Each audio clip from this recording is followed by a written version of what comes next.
Boni Yayi est allé voir successivement Adrien Rungbeji, Antoine Kolawale Iji, Bruno Amoussou, professeur Théodore Oulou. La liste elle est bien longue, sans oublier l'ancien président Nicéphore Dieudonné Seglo. Récemment, c'est l'ancien président de l'Assemblée nationale qui est allé rendre visite à l'ancien président de la République. Adrien Rungbeji était dimanche chez Boni Yayi. Pourquoi est-ce qu'il y a autant de mouvements sur la scène politique nationale? Faut-il lier cela aux élections générales de 2026? Quelle analyse et quels commentaires? Voici le sujet dont on va débattre ce matin. Le riche, bonjour. Eric, bonjour. Bonjour Tanguy. D'abord, pourquoi faut-il s'intéresser singulièrement ou particulièrement à des mouvements, je dois dire, de ces acteurs-là? Ils ont dit officiellement qu'ils sont en train de se faire des civilités et c'est bien normal. Quand on rentre dans une nouvelle année, il faut se souhaiter bonne année, Eric. En principe, on ne devrait pas. On ne devrait pas. Justement, ça tient lieu d'une logique naturelle que les hommes se visitent, se saluent, on se prend des nouvelles, voyez-vous. Et il se trouve que nous sommes dans un jeu politique où on passe tout au peigne fin, on interroge tout, on re-questionne tout, même ce qui tient lieu d'une logique tout naturelle, voyez-vous. Parce qu'on se dit, c'est vrai, si le communiqué officiel parle de visite de courtoisie entre des personnalités de la République, mais nous savons que quand ces hommes se rencontrent, on peut parler de tout, sauf parler de l'état de la nation, où on veut bien quand même s'interroger sur l'avenir, le futur de notre pays, et qu'à ces rencontres, il y a forcément des commentaires, il y a des idées qui sont développées, il y a des possibilités de partenariat politique qui sont développées. Et je pense que c'est ce qui pourrait nous intéresser à la lumière de ces rencontres. Qu'est-ce que cela cache? Est-ce que nous sommes ce qui est en train de se dérouler n'est pas un regroupement peut-être de personnalités à l'effet de jouer un rôle pour 2026? C'est une question qu'on se pose. Peut-être que les jours et mois à venir nous diront davantage. Est-ce que ce qui est annoncé comme visite officielle en réalité n'était pas, bien entendu, intégré dans un plan de partenariat politique? Ulrich, pourquoi il faut vraiment s'intéresser à autre mesure? On a l'impression qu'on veut chercher des peaux sur une tête bien rasée et propre. Sur la calvitie, si possible. Voilà. S'intéresser, oui, mais pas s'inquiéter. Pourquoi ne pas s'inquiéter? Parce que, a priori, ce sont des hommes, et les hommes bougent, ils doivent s'entraider. D'ailleurs, c'est dans les relations, c'est dans la chaleur des relations qu'on a toujours cette cohésion sociale. Et c'est pour vous faire comprendre déjà que quand nous avons des mouvements de ce genre, on constate qu'il y a des intérêts soit communs, soit singuliers. Ces intérêts peuvent être juste liés à deux personnes qui se rencontrent ou liés à l'intérêt supérieur de la nation. Donc déjà, la première chose qu'il faut lire, c'est que il y a eu des années, vous avez dit tout à l'heure, pourquoi s'intéresser? Parce que vous y êtes intéressé, parce que peut-être en 2016, on n'a pas eu ces mouvements, en 2017, on n'a pas eu ces genres de mouvements, en 2018 non plus, en 2021, nous n'avons pas eu ces genres de mouvements. Donc vous avez compris que subitement, il y a eu un mouvement, et quand ça se passe, c'est surtout les circonstances, la période dans laquelle ces genres de regroupements, ces genres de mouvements s'observent qui intéressent. Pourquoi c'est cette période? La première chose, c'est que nous sommes en train d'aller vers les élections générales de 2026. Vous pensez qu'il faut faire vraiment un lien entre ces visites et absolument. la présidentielle de 2026? On ne peut nullement dissocier ces genres de mouvements des élections générales de 2026 qui s'annoncent. C'est pour cela que j'ai demandé tout à l'heure pourquoi ces mouvements n'ont pas été observés en 2024. Pourquoi pas en 2023? Pourquoi pas en 2021? Il y a eu des élections. Et pourquoi pas en 2020, justement, à la veille des élections de 2021? Pourquoi pas? Pourquoi pas? Là, parce que nous sommes en train de constater, d'observer une reconfiguration de la scène politique. Déjà, rien n'a bougé. On n'a pas d'acteurs qui bougent, il n'y a pas de reconfiguration politique. Déjà parce que, vous savez, il y a le code électoral qui est là, et vous savez très bien que la Constitution a défini des normes de candidature, de critères pour la candidature, et tous ceux-là autour desquels, depuis 1990, après la conférence des forces vives de la nation, tous ceux-là autour desquels le pouvoir a gravité pendant de longues années, se retrouvent subitement aujourd'hui, d'une certaine manière, entre griffes, je veux dire, à la touche parce qu'ils ne pourront plus véritablement participer à la chose, mais peuvent impacter l'action publique, l'action politique. Donc, cette reconfiguration peut être en même temps une sorte de remobilisation utilisé, j'espère que le mot ne sera pas trop sauvage, j'espère, d'une sorte de reconfiguration des vétérans de la politique béninoise. Et c'est, oui, je le dis. C'est pas sauvage, c'est des vétérans aujourd'hui. Il faut l'utiliser, d'une sorte de reconfiguration des vétérans, tout simplement parce que c'est ceux-là qui, pendant longtemps, ont joué toutes les cartes. Ils ont su tirer les ficelles. Ils ont su jouer les cartes, les coulisses de la politique nationale. Ils savent comment ils se gèrent entre eux. Mais aujourd'hui que nous sommes en train d'aller vers une reconfiguration de la classe politique, où en 2026, on aura certainement un président qui n'est pas parmi eux. On aura certainement d'autres hommes politiques qui n'étaient pas parmi eux, qui vont peut-être émerger de la société. Ils veulent toujours rester entre eux, définir des lignes, définir des marges, mais aussi il ne faut pas perdre de vue cet aspect que les anciens présidents de la République ont joué lors de la crise. Bon, la crise est toujours actuelle, certes, mais un peu atténuée entre le Bénin et le Niger, où on a vu Boni Yayi et Nicéphore Soglo qui ont, d'une certaine manière, entamé l'ébauche d'une tentative d'apaisement de la situation. Je pense que c'est toujours dans le cadre de négociation de la cohésion nationale. C'est vrai qu'il peut y avoir des intérêts communs, c'est pour ça que déjà dit, il peut y avoir des intérêts communs et des intérêts super communs. Pour vous, il faut faire l'analyse sur deux tableaux. Oui, politique intérieure, politique extérieure. Exactement. Sur le sujet de la politique intérieure, Eric, est-ce que le riche fait vraiment une bonne analyse? Quand on voit un peu le profil de ceux qui ont été consultés, parmi tous ceux qui ont été visités, on a un certain professeur Théodore Loki, en dehors, je dois dire, d'avoir participé à la gouvernance de Nicéphore Dieudonné Soglo entre 91 et 96. Je ne me rappelle pas qu'il ait surfé sur le tableau politique. Non, mais l'homme a sa lecture du jeu politique et Dieu seul sait combien il ne pousse pas justement un certain nombre de façons de faire de la gouvernance actuelle. Il ne s'en est pas caché sur des questions de droits de l'homme et de démocratie par exemple. Les personnalités dont nous parlons, nous les connaissons et nous savons qu'ils sont des donneurs d'orientation, des donneurs de consignes. Ils n'aspirent peut-être plus à gérer le pouvoir, mais ils sont quand même des gens assez importants dans notre contexte politique et parce que derrière eux, nous avons du monde justement. Et ces personnes ne se visitent pas juste parce qu'ils ont envie de sortir de chez elles pour une promenade dans la maison de l'autre. Donc, c'est toujours derrière ces visites des sujets de préoccupation. Je pense que Ulrich fait bien de l'évoquer. Nous sommes en train d'aller vers des élections générales. Tout va se redessiner. Alors, ces personnes se voient entre parenthèses. Et donc, est-ce que le jeu va se dessiner sans leur contribution? C'est pas facile à admettre. C'est pas facile à accepter. Quand on a été peut-être ces 20 dernières années, 10 dernières années, 25 dernières années, acteur des coulisses, acteur des jeux de pouvoir dans l'ombre, voilà, des consignes par ici, des orientations par ici, et que pour des élections générales aussi importantes, on se sent un peu mis à l'écart, cela peut presser les pas. Cela peut créer même l'envie d'aller voir quelqu'un en qui on ne voyait même pas du tout des qualités de bonne gouvernance. Parce que je me souviens des propos de Rongbedi sur Boni Yayi.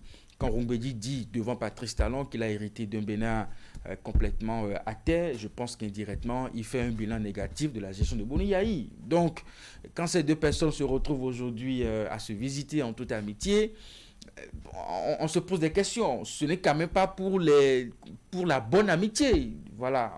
Quand même, il y a peut-être des points sur lesquels on se dit, bon, aujourd'hui, on peut se mettre ensemble, aujourd'hui, on peut discuter. Et le point pour moi, c'est Patrice Talon, c'est sa gouvernance, c'est la succession, c'est comment ça va se faire, voyez-vous. Donc, ça n'est pas anodin. Nous savons que nos politiciens, entre ce qui est dit de façon officielle, ça cache toujours d'autres un autre agenda et qui n'est pas souvent évoqué. Donc c'est peut-être ce que nous sommes en train d'observer. Ce n'est pas un procès que nous leur faisons en tant qu'acteurs politiques, justement.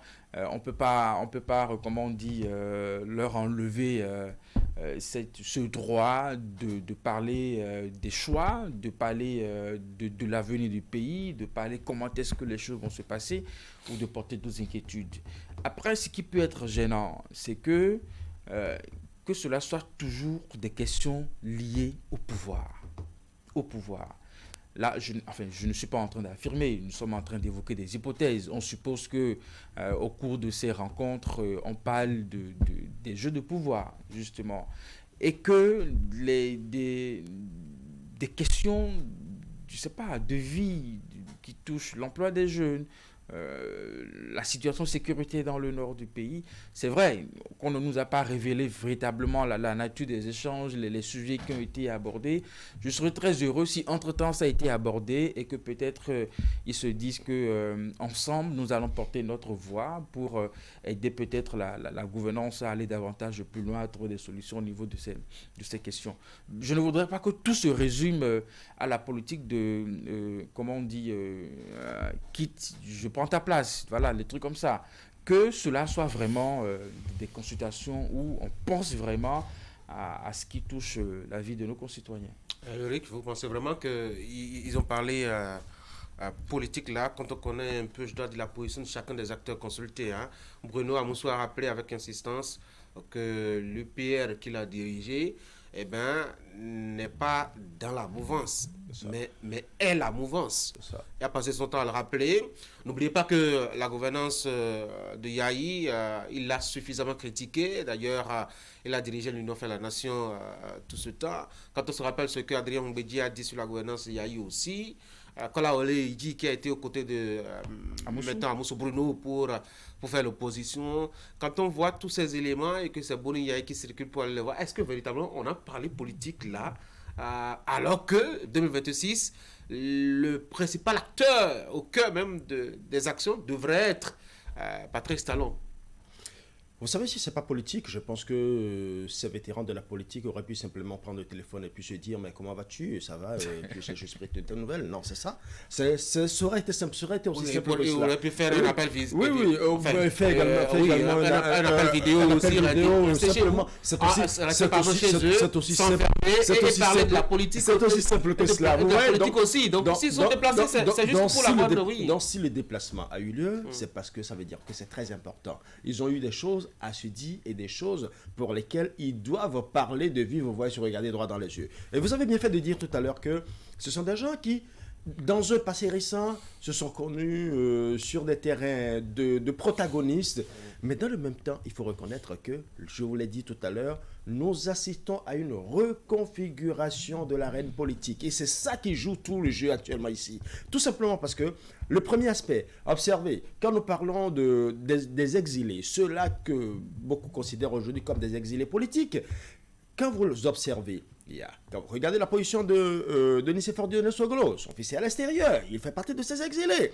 Regardez du côté de Boni Yahi, il a plusieurs de ses anciens ministres qui sont à l'extérieur. Quand vous regardez du côté de Adrien Mbedji, on a eu des gens qui sont enfermés, il y a même certains qui sont à l'extérieur. Et Mbedji l'a dit qu'il y a des gens qui sont enfermés. Et Boni Yahi le dit aussi, il y a des gens qui sont enfermés. Et vous avez suivi récemment les dernières déclarations du professeur Olo qui est revenu également de façon indirecte sur ces situations-là. C'est pour vous dire qu'il y a beaucoup de points communs qui les lient. Et ces points communs, c'est quoi? C'est la gestion de la gouvernance de la rupture. Mais si on prend cette analyse, Bruno Amoussou ne s'y retrouve pas. Bruno Amoussou ne s'y retrouve pas, c'est vous qui le dites tout simplement parce que quand vous observez aujourd'hui le départ de Bruno Amoussou et la manière dont l'UPR est géré, est-ce qu'aujourd'hui Bruno Amoussou est d'accord avec tout ce qui se passe là? Attention. Il aurait pu le dire sur la place publique. Est-ce que vous connaissez bien Bruno Amoussou? C'est un monsieur qui ne parle pas beaucoup. C'est un monsieur qui a dirigé le PSD. Il a qui était président de l'Assemblée nationale. Pendant longtemps, j'ai toujours admiré son ironie. Il dit très peu de mots, mais en ces très peu de mots, il dit beaucoup de choses. C'est un monsieur qui ne parle pas beaucoup, mais à travers ses mots, vous lisez entre les lignes. Il a l'habitude de parler en filigrane. Et c'est un monsieur, pendant longtemps, vous l'observez. Il ne parle pas depuis un bon moment. Et quand un homme politique de cette trempe, pendant longtemps, ne parle plus, et qui observe la scène politique, et qui subitement se met à recevoir des gens qui sont supposés être de l'opposition, lisez encore entre les lignes. Donc quand vous observez ces genres de regroupements, ça ne veut pas nécessairement dire qu'ils sont contre, mais peut-être qu'ils sont en train de voir des possibilités, des moyens pour améliorer ce qui se passe. Quand vous suivez les différentes déclarations, dans la plupart des cas, qu'est-ce qu'ils disent ? Quand je prends déjà le cas de Amoussou, le cas de Adrien Mbedi, pardon, il a eu à parler des acquis de la conférence des forces vives de la nation. Et quand nous écoutons le président de la République qui parle de leurre, c'est vrai qu'il n'a pas expliqué de ce que c'est que le leurre et pourquoi c'est un leurre. J'espère qu'il aura le temps de le dire, mais pas sur Jeune Afrique une fois encore.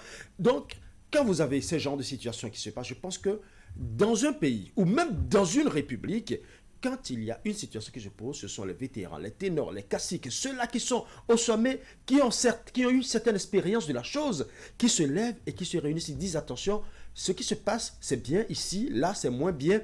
Comment nous pouvons améliorer les choses, comment nous pouvons aider la personne à mieux gérer. Je pense que ça fait partie des politiques en vue. L'autre chose, il y a la succession qui est toujours en vue, la succession du président Patrice Talon. Là, jusqu'à présent, il n'y a pas encore de ligne qui soit définie, il n'y a pas encore de dauphin qui soit déjà désigné, il n'y a rien qui se définisse à l'horizon. Et ceux-là, ils se disent, nous sommes en train d'aller à la retraite politique. Est-ce que la politique de demain, après 2026, se fera sans nous ou avec nous? Je pense que c'est là tout le jeu. Je pense aussi que le casting de Yahi Boni pour rendre visite à ces personnalités ne s'est peut-être pas décidé à la base des déclarations que nous avions entendues. C'est-à-dire que ne s'est pas dit, bon, parce que Mbedi a porté un discours qui fragilise un peu l'image de la gouvernance, eh bien, je choisis d'aller le visiter. Ce n'est pas parce que Olo que je choisis d'aller le visiter. Peut-être qu'il a fait son choix en tenant compte de leur titre, de leur parcours en termes de sagesse, de personnalité de la République. Et nous savons qu'en communication politique, on peut aussi faire des choix pour peut-être ne pas révéler le fond de ce qu'on est en train de vouloir faire. Si Yahi Boni s'était juste contenté de rendre visite à Mbedi, on se dirait très tôt, c'est parce que, bon, avec les récentes déclarations de l'homme, il y a peut-être, comment on dit, une fusion d'esprit ou d'idéologie, voilà, et que... bon, le rapprochement entre les démocrates et son parti, le PRD, est peut-être consenti ou peut-être est en marche. Donc, si ce n'est pas ça et qu'il faut mettre tout le monde, toutes les personnalités au même pied d'égalité en termes de visite, tout en poursuivant peut-être aussi les mêmes objectifs. Peut-être qu'on a rendu visite à Bruno Amoussou, que nous connaissons, vous l'avez évoqué, dans la mouvance, je suis de la mouvance, peut-être à ce niveau, peut-être pas pour... comment on dit, essayer de voir sa nouvelle lecture de la politique actuelle. Peut-être que ça va rester juste une visite de courtoisie tout simplement pour ne pas donner vraiment l'impression qu'on est en train de visiter des gens qui ont tenu des propos aujourd'hui peut-être contradictoires. Mais toujours est-il que chacun dans son rôle reste un acteur politique. Et on m'a dit qu'en politique, on ne dit jamais, jamais. Voilà, donc peut-être même qu'en allant voir Bruno Amoussou, les sujets sur lesquels Yahi Boni voudrait avoir son avis, il les a, peut-être d'un mouvancier bon teint. Et il en a pris compte. Et là, peut-être continuer son chemin. Mais après, nous avons vu Mbedi qui a à nouveau rendu visite à Yahi Boni récemment, cette fois-ci à son domicile. Bon, peut-être que entre ce qu'on s'est dit à l'occasion de la première visite, on a peut-être mieux réfléchi, on a peut-être pris des décisions et que bon, c'est peut-être le moment de rendre compte et de voir maintenant comment est-ce qu'il faut aller.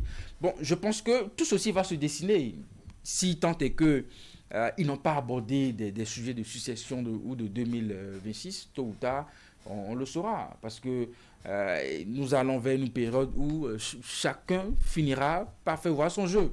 Ils ne vont pas le cacher assez longtemps. Et puis, à ce moment, donc ça veut dire que, bon, les visites qu'on avait observées, voilà ce que ça cachait. Vous savez, ou bien il y a eu des sujets spécifiques avec chacun des personnes visitées. Pourquoi pas aussi. Parce que je me rappelle quand même, Antoine Kolaole Idji a été ambassadeur du Bénin au Niger. Et quand on sait que le sujet est d'actualité, peut-être qu'il en a parlé absolument, avec... surtout avec nos voisins du Niger, du Burkina Faso et du Mali. Et c'est des personnalités que vous ne verrez jamais sur des médias en train de donner un avis sur ces questions. Quand bien même nous les connaissons de façon, comment on dit, officielle, compétente, avec toutes les compétences dans ces domaines, vous ne les verrez pas. C'est des gens qui parlent plutôt en termes de consultation et qui peuvent vous dire voilà, ce qu'ils pensent ou ce qu'ils ne pensent pas. Oui. Vous savez, vous avez bien fait de dire qu'il y a des sujets particuliers, parce que les sujets particuliers, oui, effectivement, il y aura des sujets d'intérêt commun, mais il y aura également des sujets particuliers. Et en fond, en langue fongbe, on dit souvent une chose, et dans son toku no enozunovi, donc bah ouais.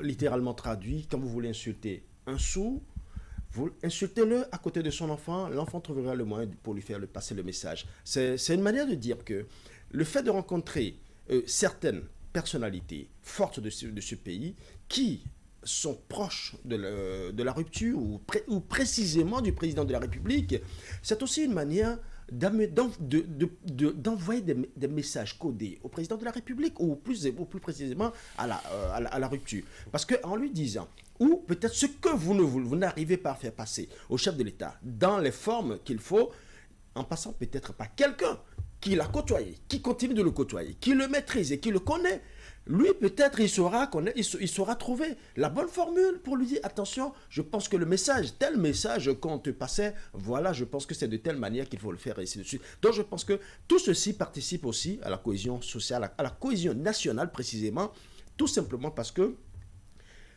ces hommes, ces pépés, ces vétérans de la politique, ils restent d'une manière ou d'une autre la boussole du pays. Ils peuvent ne pas avoir la science infuse, ils peuvent ne pas avoir la bonne formule, ils peuvent ne pas avoir la baguette magique pour faire avancer le pays, mais chacun d'eux a une expérience précise, une expérience inouïe de la politique nationale, et mise ensemble, une sorte de consultation collective peut permettre d'aider le pays à avancer. Vous avez entendu chacun d'eux, pas que, il y a même d'autres qui l'ont dit, que ce soit à l'intérieur ou à l'extérieur du pays, qui ont dit que la démocratie béninoise est mise à mal, parce que de plus en plus, les élections ne sont plus des événements de joie, ne sont plus des événements de fête. Autrefois, quand il y avait élection, observez un peu pendant les campagnes, il y a des fois même deux candidats peuvent se rencontrer et on s'envoyait des flyers et on riait. C'était carrément la fête, c'était la joie. Et à la fin des élections, c'était toujours la liesse. Ça n'a pas changé. Ça a un peu changé. La situation est un peu plus tendue qu'avant. C'est un peu plus tendu qu'avant. C'est pour faire comprendre que, entre-temps, la liesse populaire qui manifestait les élections s'est muée en une sorte de méfiance mutuelle et de suspicion mutuelle. Donc je pense que quelque part, ces caciques, ces anciens, ces barons de la politique, ces vétérans de la politique ont un rôle à jouer pour l'apaisement de la situation, du climat socio-politique et économique de notre pays. Je pense que c'est ce travail qui doit être fait. Seulement que s'ils ne le font pas dans la bonne voie, là, on risque d'aller à la dérive. C'est pour cela qu'ils doivent jouer beaucoup plus aux doyens de sagesse et non aux doyens qui mettent feu à la poudrière. Justement, j'allais demander, vous pensez qu'ils n'ont pensé qu'au bien du pays? Bon, j'ai fini de le dire alors. Parce que, c'est quand même des acteurs politiques. Et les acteurs politiques, c'est d'abord des intérêts. Oui, des intérêts, mais tout en préservant le pays. Parce que ça sert à quoi d'avoir des intérêts dans un pays qui est en feu?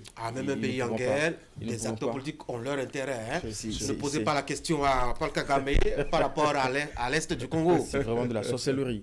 En tout cas, je pense humblement pour les nôtres, n'est-ce pas, qui pensent à leur intérêt, mais à préserver notre pays. En tout cas, parce que nous aussi, nous sommes concernés. Donc, quand ils discutent et qu'ils pensent que les intérêts sont maintenant en commun et qu'ils se disent que, bon voilà, nous avons encore des millions d'âmes et d'esprits, n'est-ce pas, qui ont besoin de ce pays pour la vie. Non, nous les connaissons et je pense que autant ils ont toujours fait l'effort, même en pensant à leur intérêt, n'est-ce pas, de garder l'équilibre de notre nation. La preuve est que nous sommes toujours là et debout, que nous évoluons, nous continuons notre marche. Il faut souhaiter que dans ces consultations, effectivement, que l'intérêt général soit au cœur des discussions. Vous pensez que les consultations, là, ça va permettre de changer quelque chose vraiment à l'actualité politique? Vous savez, déjà nous en discutons, ça peut permettre ça peut mettre un coup de pression à quelqu'un. Ça peut permettre à d'autres acteurs qui sont peut-être pas de commencer à se consulter, de se dire, ah ben dis donc, les vieux sont en train de se... La République des consultations, les vieux sont pas tranquilles, hein, les vieux se visitent, sont en train de se parler. Alors, il nous faut aussi commencer par voir de quelle façon il faut peut-être à nouveau les voir. Voilà. N'oublions pas, paraît-il qu'ils n'ont pas aussi digéré la façon dont, du côté de la mouvance, on les a poussés à la retraite politique. À la retraite forcée. Bon. Ah non, on a poussé des gens à la retraite. Bon, vous ou savez, d'office. il dit qu'on ils étaient à l'Assemblée nationale. Bruno Amoussou au lendemain de 2016 avait commencé à prendre un peu de distance avec le public, le micro et les discours. Non, de toute façon, il n'a jamais été le genre d'homme qui se plaisait à être en public, qui se plaisait à être sur des plateaux de télévision matin, midi, soir, comme un Boni Yahi par exemple. Je pense que ce n'est pas la même posture. Tout son parcours, il est toujours resté un homme réservé, ce qui fait que ses paroles sont très rares. Et quand il le dit, vous savez, ça a une résonance toute particulière. Et on peut lui reconnaître ça.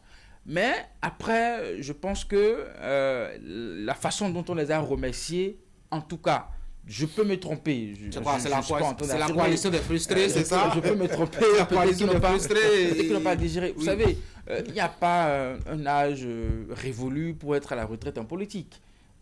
Vous avez, au Cameroun, on continue toujours pas être président. Donc, parfois, ce n'est pas facile de digérer que les choses se fassent pendant que vous êtes là, mais en même temps, en votre absence. On a toujours envie d'être celui qu'on consulte, d'être celui qui gère les situations les plus complexes de la République, et puis tout, d'être entouré par de bons petits à qui on dit, bon, toi, fais ceci, fais cela, et puis tout ça. Donc, c'est difficile d'admettre ou d'accepter cela. Et donc, peut-être que Yahibouni a estimé que, bon, moi, l'autre a pensé que vous étiez peut-être déjà fatigué, mais moi, je pense que vous êtes encore en forme. Qu'est-ce qu'il peut leur offrir? Il est de l'opposition. Je vous ramène sur le ring. Ah oui, carrément. Ah oui, je vous ramène sur le ring. On va contre qui? Leur premier. Qu'est-ce qui prouve que c'est lui qui veut offrir quelque chose? C'est peut-être que c'est eux qui veulent offrir quelque chose. Oui, c'est possible, tout est possible. En politique, tout est possible. Mais déjà, il faut dire une chose. Vous l'avez dit tout à l'heure, est-ce que c'est la coalition des frustrés? Non. Je pense que un vieillard assis voit toujours plus loin qu'un jeune homme même debout. Non, tout simplement parce parce que Non, c'est une sagesse assez importante. Quand on voit un peu notre histoire, si cette sagesse-là, on la maintient en l'état. Aujourd'hui, avec la situation qui prévaut, on sait que ceux-là ont des expériences diverses et pendant longtemps, ont géré la chose politique et l'appareil politique de diverses manières et à divers niveaux. Ensemble, mis ensemble, ils pourront aider le pays à mieux se porter. Donc je pense que cette consultation n'est pas nécessairement nocive pour le pays. Elle peut contribuer à améliorer le climat sociopolitique qui prévaut actuellement dans le pays. Et vous le savez, il y a des gens qui sont toujours enfermés. Il y a des gens qui sont à l'extérieur du pays. Ils sont toujours en train de plaider pour tout cela. Et quand vous faites face à cette situation, je pense que la voix des aînés, elle résonne toujours. Bon, ça peut ne pas être nocif pour le pays, mais ça peut être nocif pour quelqu'un, pour un Patrice Talon par exemple. Justement, c'est ce que j'allais vous demander. Aussi, comment est-ce que vous poser les mêmes questions? Qu'est-ce que vous avez à se consulter? Qu'est-ce que vous pensez? Comment vous pensez qu'à la mouvance, on pourrait voir ce mouvement-là sur la place publique? Notamment le chef de la mouvance, il va se poser les mêmes questions que nous. Maintenant, lui a plus de ressources pour savoir en réalité ce que cache ces visites, pour se faire peut-être un peu plus tranquille ou peut-être prendre des dispositions par rapport à ce qui pourrait sortir de ces consultations. Après, c'est vrai que les temps ont changé, et sinon que notre histoire politique renseigne insuffisant sur ce genre de choses. Vous savez, les mêmes qui, à la conférence nationale, ont fait le choix sur Nicéphore Soglo, ce sont ces mêmes qui, 4 ans, 5 ans après, sont allés chercher encore le vieux, pour lui dire, bon, vieux, je pense que c'est toi qui vas faire l'affaire. Et ça s'est passé entre ces genres de consultations. Donc, je pense que c'est peut-être en politique, cette façon que nous avons de se dire des choses en se mettant ensemble, n'est-ce pas, parfois indirectement, mais on se dit que à la vont les choses, si on ne se mobilise pas, si on ne commence pas faire quelque chose, ça risque de se faire sans nous. On ne va pas l'admettre, on ne va pas l'accepter. Oui. Vous pensez que Patrice Talon n'est pas au courant de tout ce qu'ils se disent? Vous savez, moi, je ne sais pas. En fait, La gestion de la chose politique, c'est d'abord avoir les yeux et les oreilles un peu partout. Et comme je l'ai dit tout à l'heure, un peu plus tôt, je l'ai dit, l'enfant du sourd, il finira par trouver le bon moyen pour faire passer le message à son parent sourd en lui disant, attention, il y a des choses qui se passent dans ce pays, je pense que des messages te sont portés, essaie de voir dans quelle mesure tu peux améliorer les choses. Et ceci dit, vous comprenez déjà le fond du message. Mais le plus important, il faut reconnaître quand même qu'effectivement, au niveau de ceux-là qui se font, en fait, ceux-là chez qui on observe un rapprochement, il y a effectivement une sorte de légère amertume en arrière-goût chez chacun d'eux, et espérons seulement que ces consultations soient beaucoup plus positives pour le pays plutôt que négatives. Bien, merci beaucoup. Merci. Vous passez une très bonne journée. Merci. Mesdames et messieurs, c'est la fin d'Actu Matin. Merci d'avoir été là juste après moi à la revue de presse. Bonne journée.